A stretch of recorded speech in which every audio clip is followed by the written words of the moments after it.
Peristiwa lainnya, saudara, kebakaran pabrik kimia di Duri Kosambi, Jakarta Barat telah berhasil dipadamkan. Namun bau menyengat masih tercium di sekitar kawasan pabrik cairan kimia yang terbakar dan semakin mengganggu warga. Tak hanya menghanguskan bangunan pabrik kimia, kebakaran juga menghanguskan 5 rumah warga.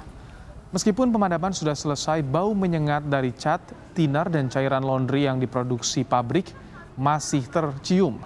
Warga sebelumnya sudah berkali-kali melaporkan keberadaan pabrik ini, bahkan pemilik pabrik tidak pernah meminta perizinan dari warga sekitar selama mengoperasikan pabriknya.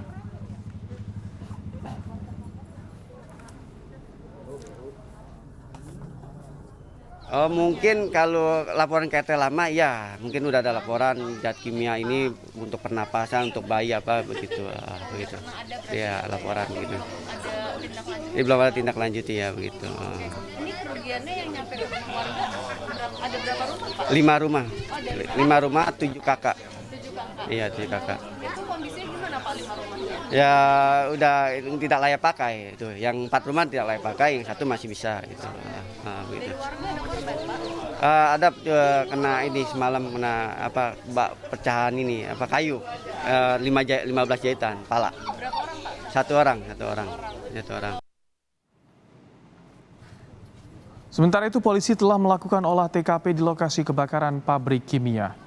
Beberapa barang bukti dan keterangan warga telah diambil untuk kepentingan penyelidikan.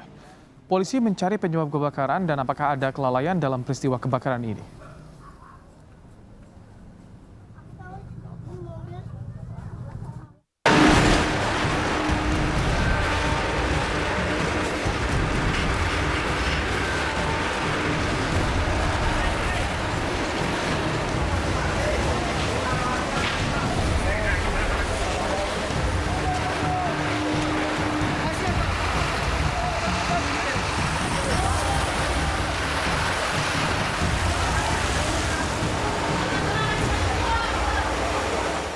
Saudara, kebakaran yang melanda pabrik kimia di kawasan Duri Kosambi sudah dipadamkan sejak subuh tadi, tapi masih ada dampak yang dirasakan oleh warga sekitar. Pertama, dari saya datang tadi pagi masih terhirup dengan begitu pekat aroma dari bahan kimia, mulai dari aroma cat, thinner, kemudian juga cairan laundry yang informasinya diproduksi oleh pabrik, dan ada rumah warga yang turut terbakar. Saya akan menunjukkan kepada Anda bersama dengan juru kamera saya, James.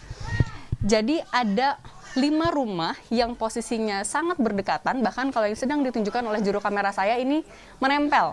Temboknya hanya satu, hanya dibatasi satu tembok saja antara rumah warga, ini adalah kontrakan, ada 4 unit di sini, hanya dibatasi oleh satu tembok saja dengan pabrik bahan kimia yang terbakar pada tadi malam, sehingga dapat Anda bayangkan seberapa besar api yang menjalar hingga ke kontrakan ini.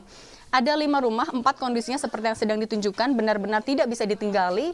Alat-alat dari elektronik, kemudian pakaian, kasur, dan lain-lain tidak dapat terselamatkan karena kondisinya begitu cepat api menjalar. Kemudian ada satu rumah lagi, ini di sebelah kiri saya, ini juga terdampak tapi tidak separah yang tadi sudah ditunjukkan.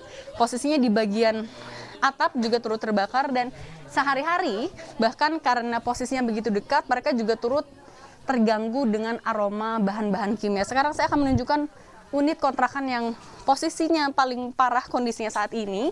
Mengajak Anda untuk berbincang dengan salah satu korban, dengan Mbak Siti ya. Mbak Siti, apa kabar? Baik untuk saat ini, alhamdulillah. Tapi masih agak trauma juga sih, Mbak.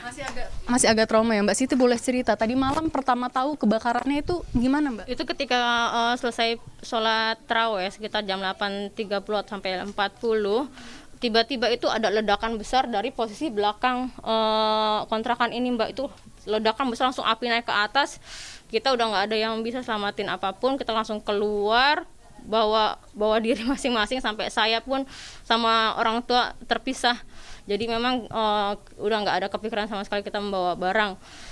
Kita selamatin, saya bawa anak saya 3 itu yang kebetulan suami saya juga belum pulang kerja, Mbak, dan sampai gemeteran juga kan, tiba-tiba langsung meledak juga, karena kan posisi di belakang kontrakan ini sampai muter sampai belakang rumah saya itu adalah posisi ditaruhnya drum thinner itu. Mbak Siti, terima kasih banyak turut menyampaikan belasungkawa dan juga berduka cita untuk semua kerugiannya ya Mbak. Semoga sehat selalu dan juga keluarga.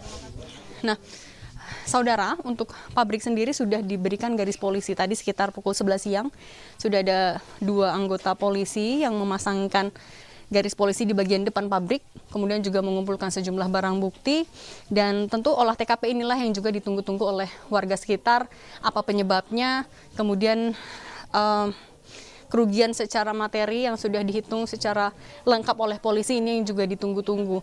Kemudian juga yang kami tangkap, yang kami cermati adalah memang posisi dari pabrik kimia ini sangat berdekatan. Seperti tadi sudah saya bilang pertama, untuk bagian kontrakan ini hanya dibatasi oleh satu tembok. Sementara untuk di bagian sisi sampingnya, tadi kami lihat hanya berjarak sekitar 1 meter, dibatasi oleh satu jalan yang hanya bisa dilalui oleh motor dan juga pejalan kaki, kemudian ada pemukiman. Padahal di dalamnya itu adalah langsung drum berisi bahan-bahan kimia. Ini tentu yang juga nanti akan diselidiki lebih lanjut lagi oleh polisi. Kita tunggu sama-sama apa hasilnya. Cindy Permadi, James, Kompas TV, Jakarta.